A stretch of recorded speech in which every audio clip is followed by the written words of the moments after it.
J'aimerais reprendre avec vous ce matin le message de Nouvelle Année, de cette année 2024, et qui portait, vous le savez, sur ce passage de l'Évangile de Jean, la femme adultère.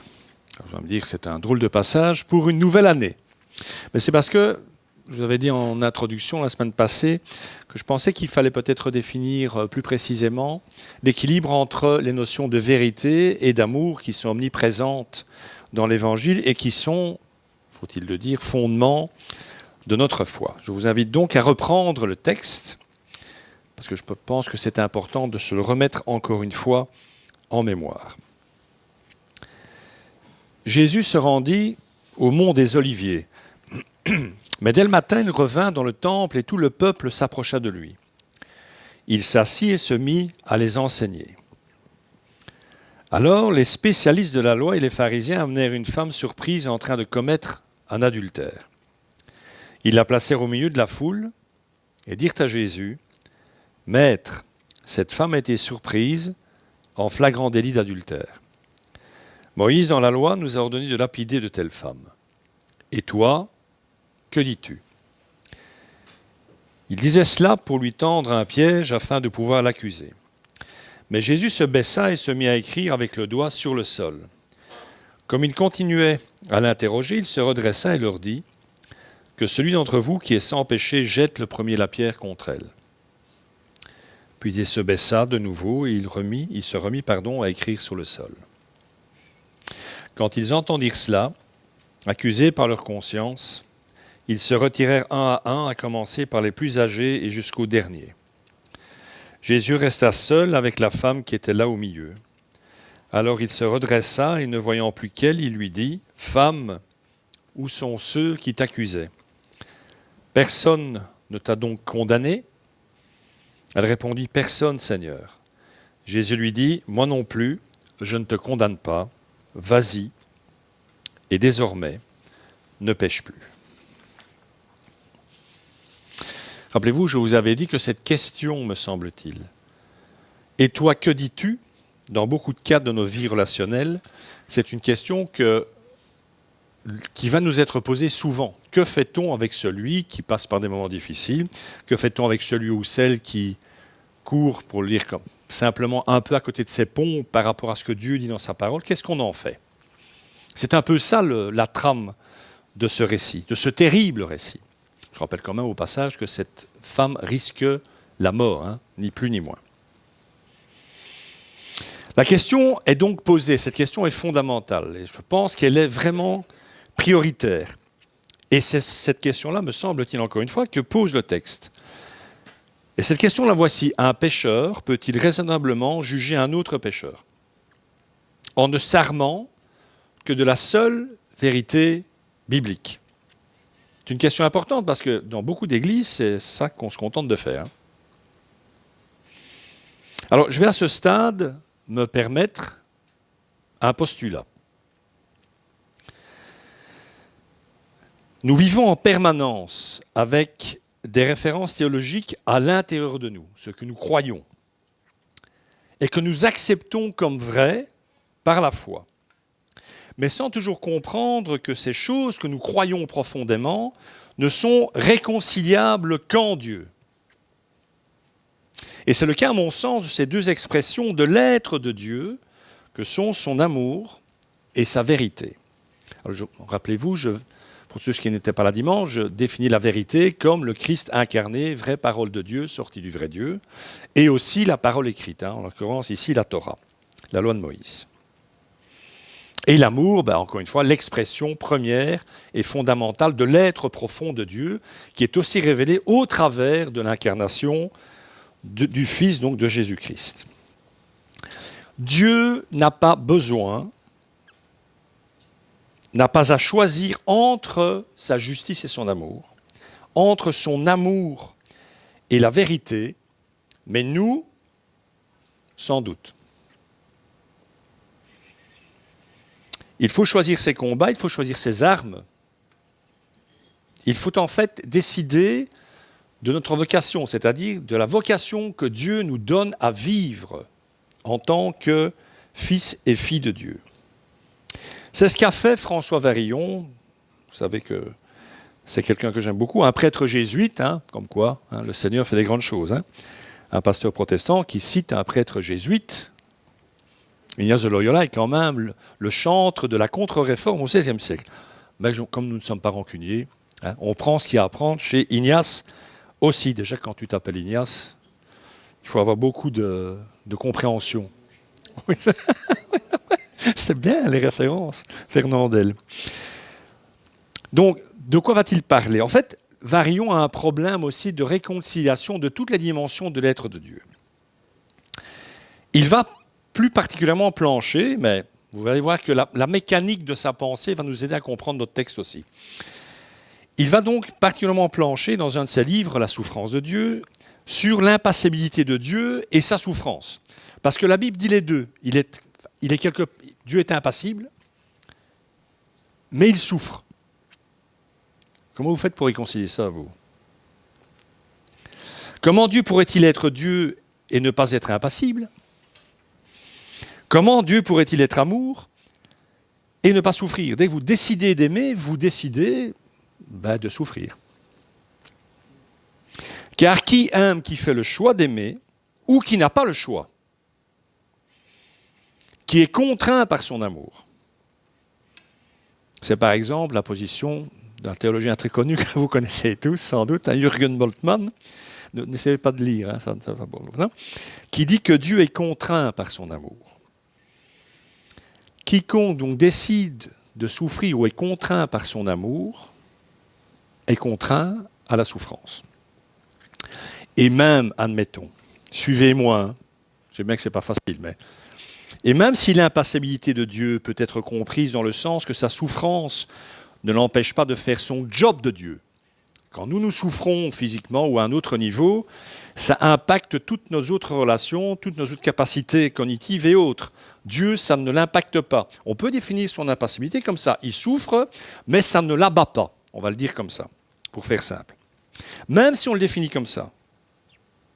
Ou que même certains théologiens précautionneux préfèrent parler du concept de compassion plutôt que de celui de souffrance. Ces deux dimensions, impassibilité et souffrance, conformes à la vérité qui nous est révélée et ne posant aucun problème à notre Seigneur, nous en posent un solide à chacun d'entre nous dans la pratique, quand on y réfléchit. J'accepte les deux par la foi, mais je ne peux pas en vivre. Et si je ne peux pas, à mon tour, incarner les deux, comment vivre ma vie de disciple de Christ? Alors voilà comment Varillon a résolu ce conflit intérieur majeur pour lui et pour nous. Il a choisi, et j'insiste sur le verbe choisir, il a choisi de croire en un Dieu qui souffre uniquement. Et voilà comment il le rend. Alors cette phrase, je l'ai déjà utilisée dans d'autres contextes. Je fais le décodage juste après si vous êtes sage. Pour moi, cette phrase est d'une profondeur, mais invraisemblable. Dans vos têtes, soit. Croire en un Dieu qui souffre. J'ai mis des petites parenthèses pour vous aider à comprendre, mais je ne suis pas sûr que ça va aider dans l'absolu. Mais croire en un Dieu qui souffre, c'est rendre le mystère plus mystérieux, mais de façon lumineuse. C'est chasser une fausse clarté, l'impassibilité, pour lui substituer d'éclatantes ténèbres, la souffrance de Dieu. Vous avez 1 heure. Donc, essayez de résumer sa pensée. C'est comique qu'on passe sa vie à expliquer les explications que d'autres donnent d'explications. C'est incroyable. François Varillon est conscient c'est pour ça qu'il s'exprime comme ça. Il est conscient qu'il ne résout pas la tension entre les deux pôles qu'il évoque, entre la souffrance de Dieu et son impassibilité. En tout cas, théologiquement parlant, il sait très bien qu'il ne réinvente pas l'eau chaude et que cette tension est toujours là. C'est d'ailleurs pour ça qu'il parle d'éclatantes ténèbres. Il ne dit pas que parce qu'il a choisi de croire uniquement en un Dieu qui souffre, que tout s'illumine théologiquement. Ben non, parce que vous ne pouvez pas dégager l'impassibilité d'un revers de la main. Mais vous ne pouvez pas en vivre non plus. Donc que fait-il? Il choisit de se positionner uniquement dans la souffrance, donc dans l'amour de Dieu. Donc par son choix, parce qu'il s'en est un, il peut enfin vivre sa relation à Dieu et aux autres de manière plus intime et apaisée, et vivre de cette vérité dépouillée, de cet amour divin uniquement. Ça va Pourtant, j'ai fait simple. Alors, gardons le cheminement à l'esprit. Alors, si je vous ai perdu en route, ça va être compliqué. Mais... Donc, gardons le cheminement à l'esprit. Et revenons à notre thème, amour-vérité. C'est la même mécanique qui est à l'œuvre. Alors, prenons, je vais vraiment faire simple, prenons l'exemple d'un enfant. OK ? On lui dit qu'on l'aime, j'espère que vous lui dites, on lui dit qu'on l'aime, on le lui prouve même, et puis, à un moment donné, il faut qu'on le punisse. Qu'on lui dise la vérité sur son compte, pour son bien. Alors, tous fait ça. Qu'on en soit conscient ou pas, le fait de le punir va provoquer un séisme dans la compréhension qu'il a de son environnement affectif. Tous les pédopsychiatres sont d'accord pour dire qu'il faut 4 paroles positives adressées à l'enfant dans les heures qui suivent une remarque négative. Qui fait ça ? Moi, pas. Moi, je ne l'ai pas fait. Une parole positive après, oui. Peut-être même 2. Je vais compter. Mais 4, dans quel film, franchement ? Alors pourquoi l'enfant est tellement impacté par ça ? Parce qu'il faut reconstruire l'image qu'il a de lui-même. Et qui peut se résumer dès lors à une question, est-ce que je suis encore aimé ? Que l'enfant en doute, et c'est la catastrophe.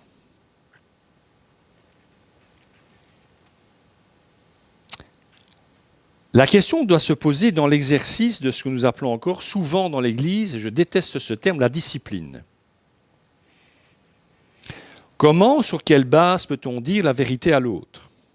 Jésus dit « Je suis venu appeler des pécheurs ». Et encore une fois, c'est ce que nous sommes tous encore. Alors, est-ce notre connaissance de la seule vérité biblique, encore une fois, qui nous donne la légitimité d'entrer dans les ténèbres de l'autre ? C'est important la connaissance, je ne dis pas le contraire, c'est important la connaissance. Mais il y a parfois une distance aussi grande entre l'intellect et le cœur qu'entre le paradis et l'enfer. Alors peut-être est-ce la vertu ? Je suis vertueux, donc ça me donne le droit de rentrer dans les ténèbres de l'autre. Alors ce serait bien la vertu, car étymologiquement, la vertu est enfant de la vérité. Vertu, ça vient de vérité. Seulement voilà, ce n'est jamais seul que l'on va vers l'autre, mes amis. On y va accompagné de tout ce qui fait que nous sommes nous. Emmanuel Kant disait ça mieux que moi. Vous avez la dose aujourd'hui.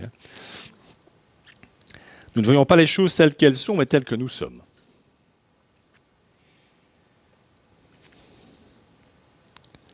Plus fondamentalement encore, dans ma démarche, je suis animé par la loi.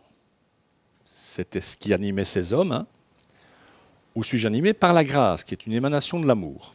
Ça, c'est une solide bonne question, ça. En précisant que nous pouvons oublier face à certaines situations difficiles, à accepter ou à gérer, que la loi est aussi une grâce, en ce qu'elle constitue un outil pédagogique entre les mains de Dieu, en ce qu'elle permet un diagnostic et ne réduit pas l'être qu'elle interpelle à sa maladie. Pour ceux qui auraient oublié, le péché est une maladie spirituelle, grave. Elle est grave, cette maladie. Toute la Bible en parle, donc ça doit, de Genèse à l'Apocalypse. Donc, quelque part, c'est que ça doit être grave. Mais c'est une maladie. Et on ne résout pas un être à sa maladie. Si la loi de Moïse, la vérité, est pour nous uniquement un outil de jugement, nous allons faire quoi ? Nous allons juger l'autre au travers de notre démarche. Et en même temps, nous nous tirerons une balle dans le pied. Ou nous nous assommerons nous-mêmes à coups de pierre. On sera dans l'autolapidation au moment où on reprendra par jugement l'autre qui est sorti de la vérité.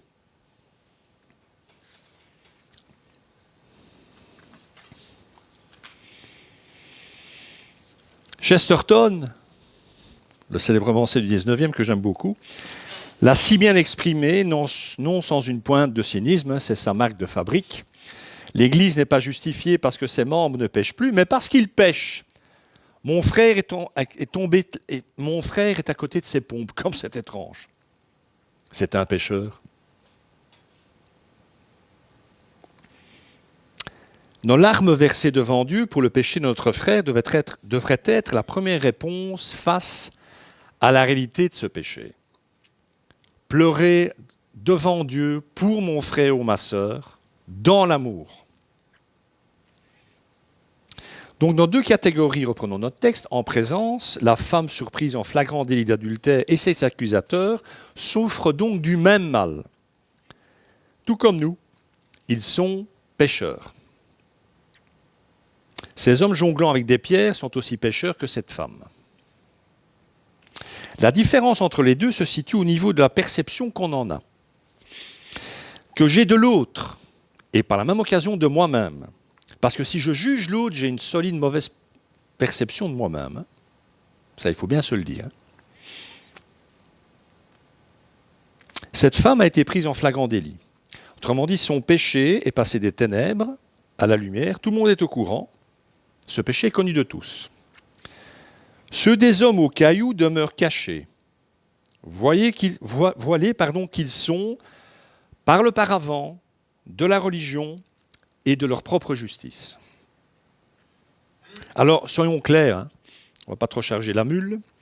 Ces hommes aimaient la vérité de la parole. Ça, c'est certain. Et c'est très bien. Encore une fois, il faut aimer la vérité, mais ils l'aimaient plus que leur prochain. Ils l'aimaient plus que cette femme. Et ça, c'est un solide problème. Ils avaient fait de cette perfection dans la vérité le sens de leur vie. Les évangiles les qualifient d'ailleurs à de nombreuses reprises de spécialistes de la loi de Moïse, ou même docteurs de la loi. La vérité était leur spécialisation. Et pourtant, Jésus dira au plus grand d'entre eux, rappelez-vous en Jean 3, à Nicodème, qui est l'enseignant d'Israël. Jésus l'appelle comme ça dans le grec, il y a un privatif. C'est pas un, non, tu es l'enseignant. Nicodème, c'est la crème. Il n'y a pas au-dessus. C'est une bête, théologiquement. Et Jésus lui dit, tu enseignes les autres et tu ne sais pas ça. Mais il lui dit quoi? En fait, tu sais que dalle, en fait, tu n'as rien compris. Et c'est l'enseignant d'Israël.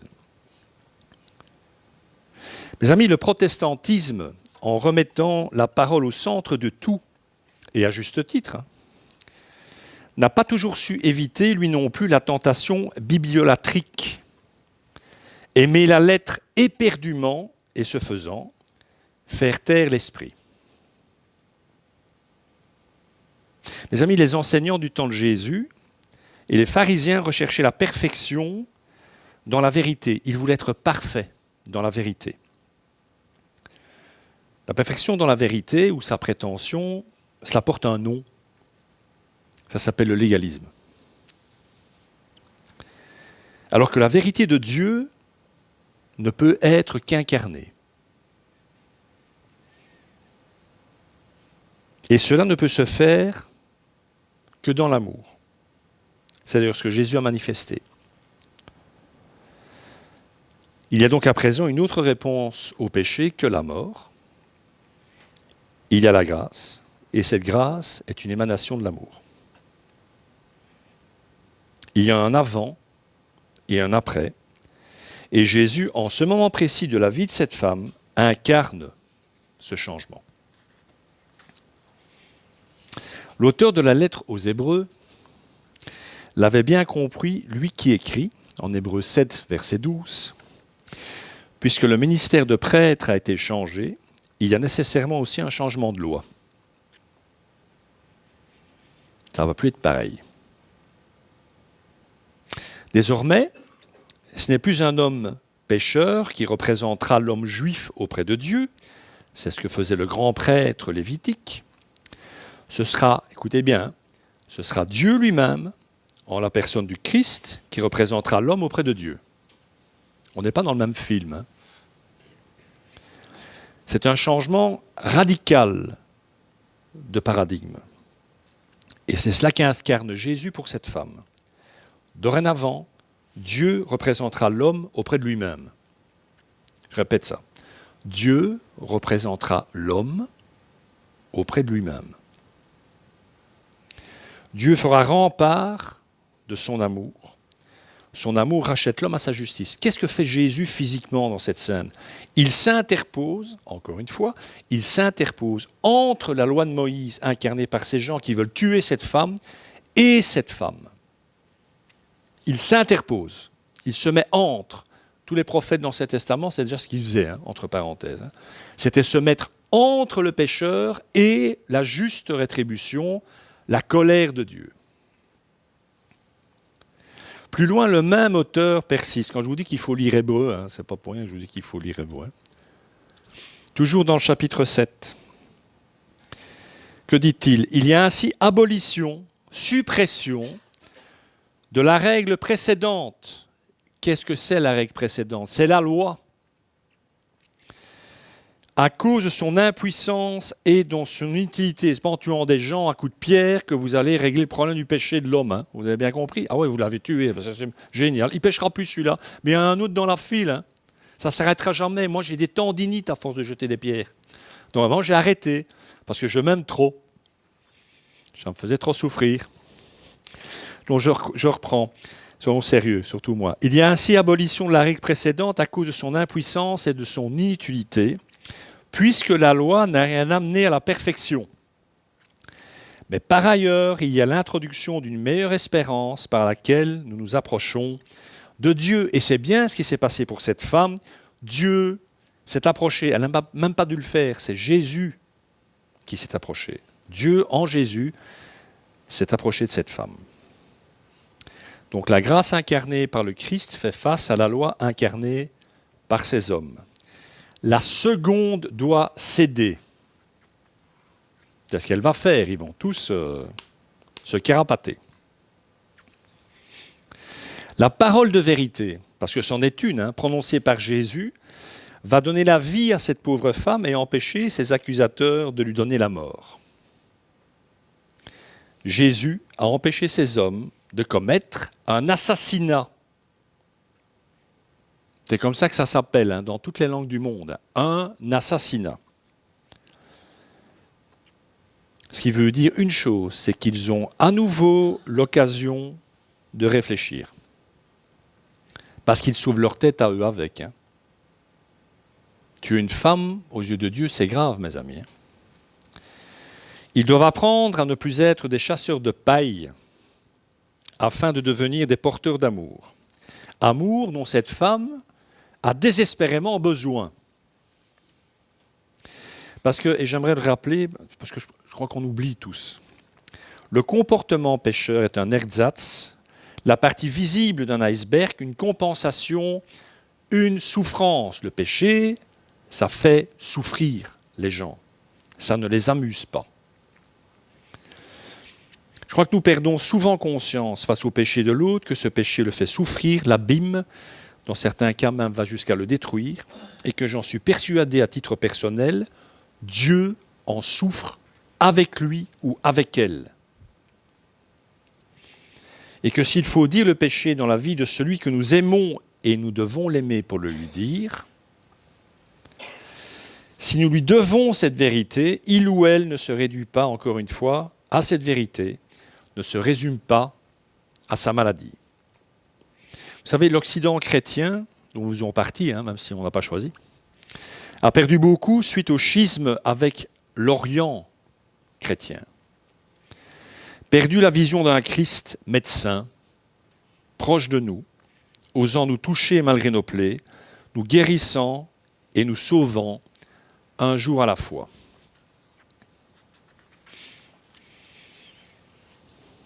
Parce que le pire de nos péchés est la manifestation d'un trouble encore à guérir et pas à punir. Et la source de ce trouble, ça j'en suis convaincu, est souvent à chercher dans le fait que nous n'avons toujours pas compris, au plus profond de notre être, que Dieu nous aime, qu'il ne fait que nous aimer. À la réflexion, ni la femme ni ses accusateurs ne sont des vivants. La femme comme ces hommes prêts à la lapider sont des morts vivants. Ils ont tous besoin de l'eau vive. Rappelez-vous, c'était le contexte, j'ai expliqué ça la semaine passée.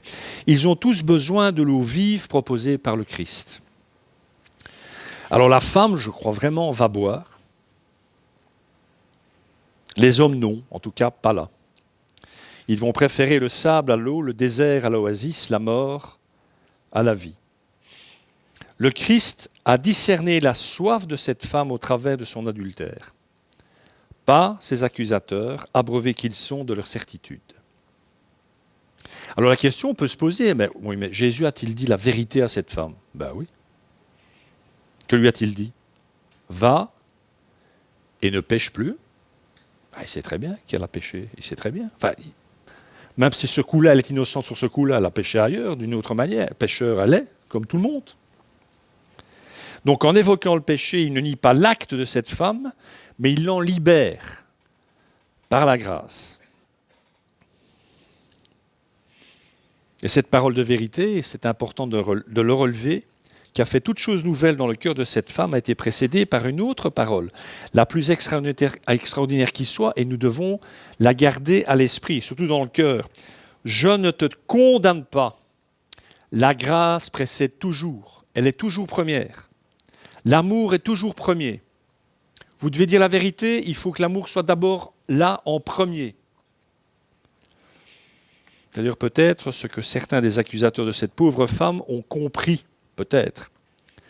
Selon tes propres termes, ta propre lecture de la vérité, de la loi de Moïse, tu devrais être mis à mort toi aussi, parce que tu es un pécheur toi aussi. Mais je t'aime, donc je ne te condamne pas non plus. Arrête de jeter des briques à tout le monde. Je te laisse aller, mais reçois l'eau que je suis seul à pouvoir t'offrir.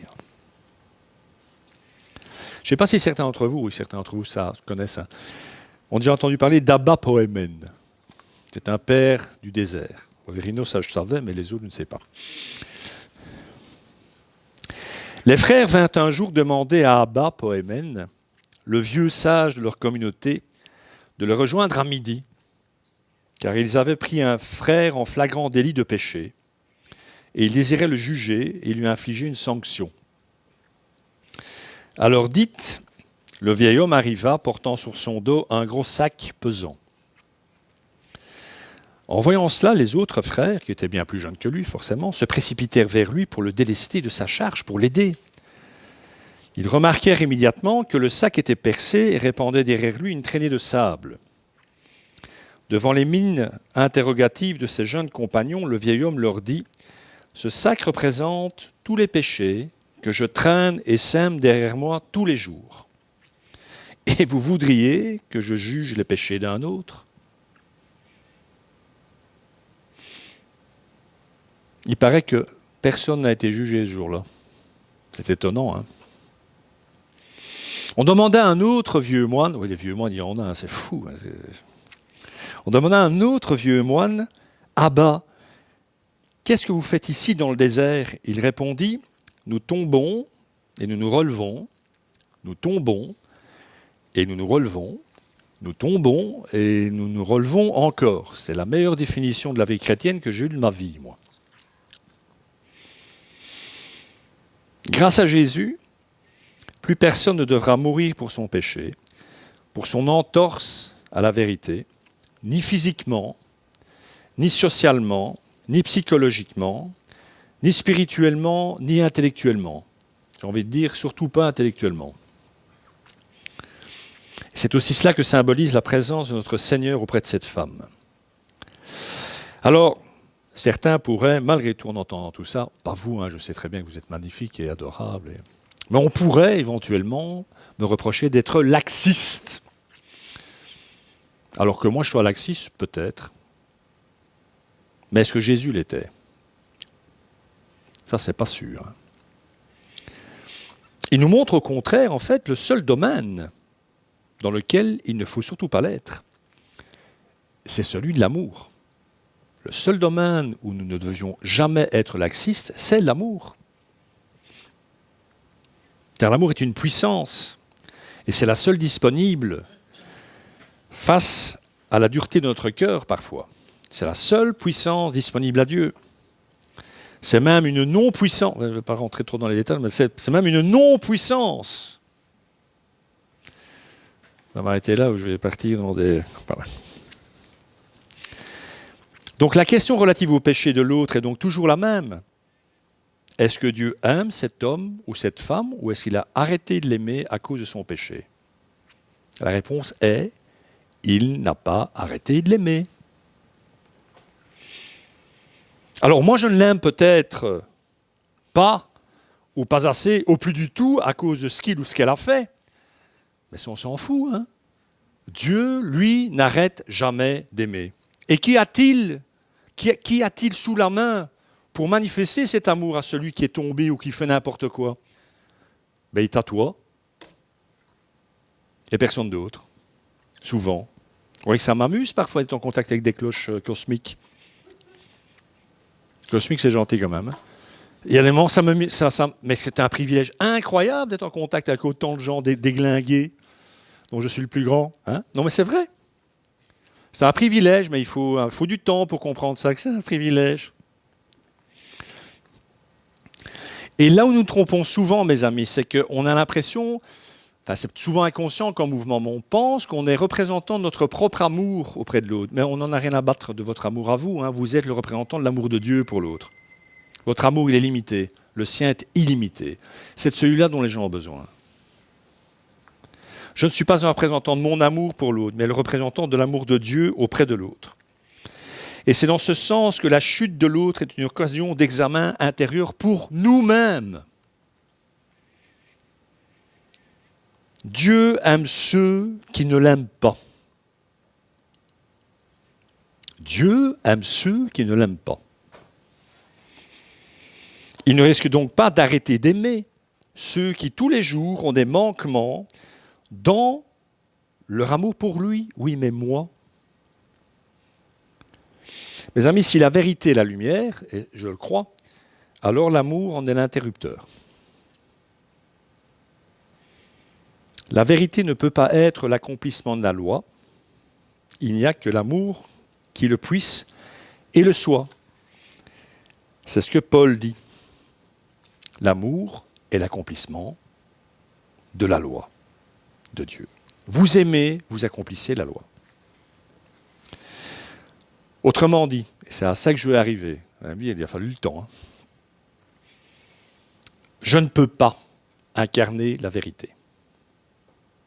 Je ne peux pas. Je suis un pécheur. Je ne peux pas incarner la vérité. Seul Jésus le peut. Mais, et c'est ce qu'il me demande de faire, mais je peux incarner l'amour et rendre ainsi témoignage à la vérité. Et quelle est cette vérité? C'est que Dieu n'est qu'amour. Vous avez besoin d'autre chose que d'être aimé, vous, objectivement. Vous êtes aimé, on s'en fout du reste. Hein. Quand on a que là... Pardon. Je chante en plus, ça va être une... Bon. Donc, comment puis-je incarner cet amour dans la pratique? J'ai écrit un bouquin de 800 pages, sinon je plaisante. Hein. Eh bien, en me mettant, encore une fois, entre Dieu et mon frère ou ma sœur, comme Jésus l'a fait, comme tous les prophètes l'ont fait avant lui, et me trouver dès lors en compagnie de Dieu lui-même, parce que c'est déjà là où se trouve Dieu. Le dramatique parfois dans les églises, c'est que c'est justement Dieu qui doit se mettre entre le pécheur et nous. Alors que nous devrions toujours être du côté du pécheur. Je me rappelle, il y a des années de ça, j'étais dans une autre église, et un couple avait fait une grosse bêtise, soit. Donc ça laisse savoir, forcément. Quand la dame était enceinte, donc à un moment, ça allait se voir, donc il fallait faire quelque chose, donc décider avec les anciens de recevoir ce couple et de parler avec ce couple. Alors j'arrive, pour une fois je ne suis pas le premier, je ne suis pas en retard, mais je ne suis pas le premier, et j'arrive, donc il y a une grande table à l'étage, il y a le couple d'un côté de la table et les deux anciens qui m'attendaient de l'autre côté en face, style tribunal, vous voyez. Et moi je rentre dans la pièce, il y avait plein de chaises, hein, et moi j'ai pris une siège à côté du couple. Et là les anciens m'ont regardé, interloqué. J'aurais simplement dit, Dans tous les tribunaux, puisqu'apparemment c'est ce que vous voulez faire, il y a un avocat de la défense. Ben donc moi je suis l'avocat de la défense. Toujours. Après j'engueule parfois l'accusé, hein, ça c'est vrai. Mais je le défends quand même.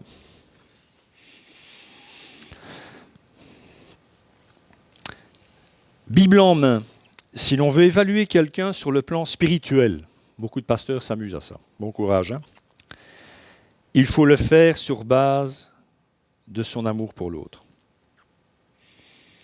Cet amour qui est, nous dit Paul, l'accomplissement de la loi et le commandement que Jésus nous a laissé. Aimez-vous les uns les autres comme je vous ai aimés, c'est le seul commandement qui nous est laissé. Est-ce vraiment mon amour pour l'autre qui va être ma motivation pour lui dire la vérité ? Parce que dans la pratique, ça va faire évidemment potentiellement toute la différence. Je peux en tout cas vous dire que je ne peux en tout cas vous dire que si ce n'est pas l'amour qui nous motive, le résultat est couru d'avance. Nous ne reverrons plus jamais la personne en question. Nous la perdrons définitivement. Il n'y a que l'amour qui nous permet de faire irruption dans l'obscurité de l'autre et d'allumer la lumière. Une personne peut déchoir de la vérité, mais en réponse, nous ne devons jamais déchoir de notre obligation d'aimer. Il faut que l'autre ne doute jamais de la motivation de notre cœur. Alors, vous me direz peut-être, et beaucoup me l'ont dit, souvent, il faut protéger l'Église de certains comportements. Ah, oui, c'est sans doute vrai. Mais là encore, lorsque nous sommes dans ce genre d'approche, de priorité, que protégeons-nous au juste ? Une certaine tradition, une certaine façon de faire Église, une peur primale que ce péché me révèle à moi-même sur ceux dont je n'ai jamais parlé à personne ? Que protégeons-nous ? L'illusion que tout va bien, que nous sommes meilleurs que cet autre qui est tombé ? Ou alors avons-nous peur de la contagion que l'impur contamine l'Église ? Moi, je pensais que c'était le pur qui rendait l'impur pur, moi, en fait. Donc, quand Jésus croisait un lépreux, il pourrait le guérir à 300 km. Il n'a pas besoin de... Il le touche. Qu'il le touche pour faire décoratif, indépendamment du fait que ce lépreux qui n'a plus été touché parfois depuis des années, être touché par un homme de Dieu, ça doit être un séisme intérieur invraisemblable. Il le touche pourquoi ? Pour envoyer le message. Les gars, l'Église, c'est nous. Vous allez rendre ce qui était impur pur, vous allez restaurer les gens à coups d'amour. C'est ça que vous êtes supposés faire.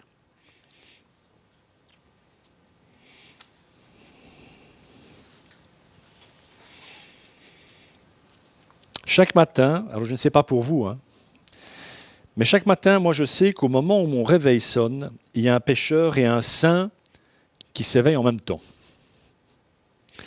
Et je ne suis jamais sûr de celui qui aura l'ascendant durant la journée qui s'ouvre devant moi. Je ne sais pas si c'est le saint qui va gagner cette journée ou si c'est l'autre. Cet épisode de la femme adultère est un face-à-face bouleversant et terrible entre la parole incarnée et la parole de la loi.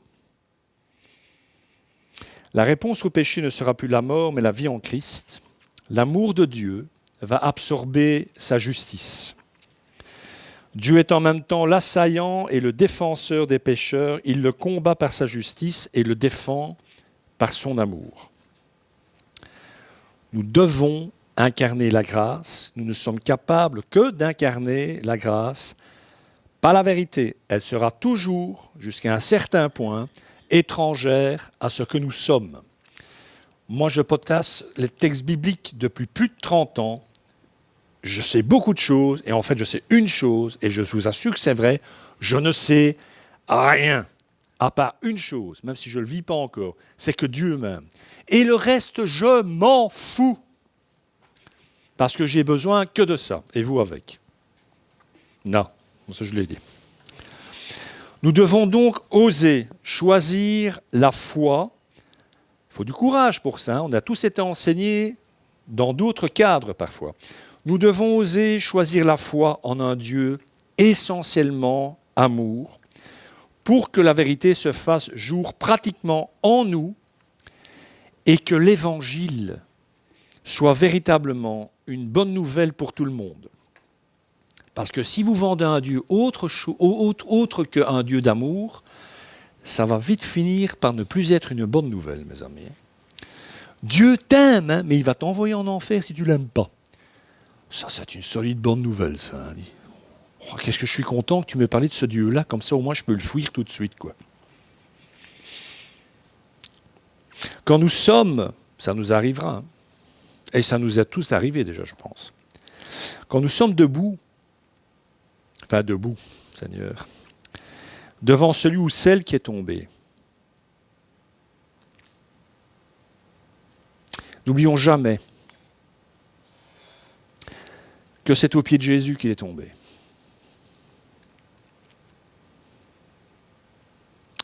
Et que de là où nous sommes parfois pour juger cette personne, Jésus, lui, est au niveau de la personne pour la relever. Il se tient à ses côtés, pas à nos côtés. N'oublions pas non plus que c'est tous les jours que notre Seigneur nous dit cette même parole à nous. Va et ne pêche plus. Tous les jours, il le dit. Tous les jours, il me le dit. Faisons donc de l'amour de Dieu l'outil de notre exégèse, non seulement de la Bible, mais également de la vie de l'autre et de notre propre vie. Je termine, enfin, par ce texte d'un vieux, aussi d'un très vieux, d'Isaac de Ninive, évêque de la ville du même nom, vivant au 7e siècle, est devenu ensuite, parce qu'il avait compris, ascète dans le désert iranien. Il n'est pas beau? Qu'est-ce qu'un cœur compatissant? C'est un cœur qui brûle pour toute la création, pour les hommes, pour les oiseaux, pour les bêtes, pour les démons et pour toute créature. Lorsqu'il pense à eux et lorsqu'il les voit, ses yeux versent des larmes.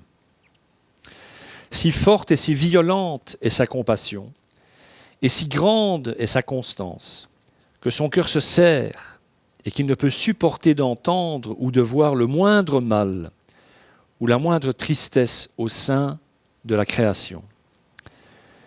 C'est pourquoi il prie en larmes à toute heure pour les animaux sans raison, pour les ennemis de la vérité et pour ceux qui lui nuisent, afin qu'ils soient gardés, qu'ils soient pardonnés, dans l'immense compassion qui se lève en son cœur, sans mesure, à l'image de Dieu. La revendication de connaître Dieu ne peut passer qu'au travers de la seule réalité qui n'aura jamais de fin, l'amour. Vous revendiquez la vérité de connaître Dieu, mais il faut le faire. Hein. Vous pouvez le prouver comment? En aimant. L'amour authentifie la validité de la foi et la force de l'espérance. Il y a un certain Paul, et je conclue en disant ça, il y a un certain Paul qui disait « Aujourd'hui, ces trois choses demeurent. La foi, l'espérance et l'amour. Mais la plus grande des trois, c'est l'amour. » Que le Seigneur vous bénisse et qu'il bénisse sa parole. Amen.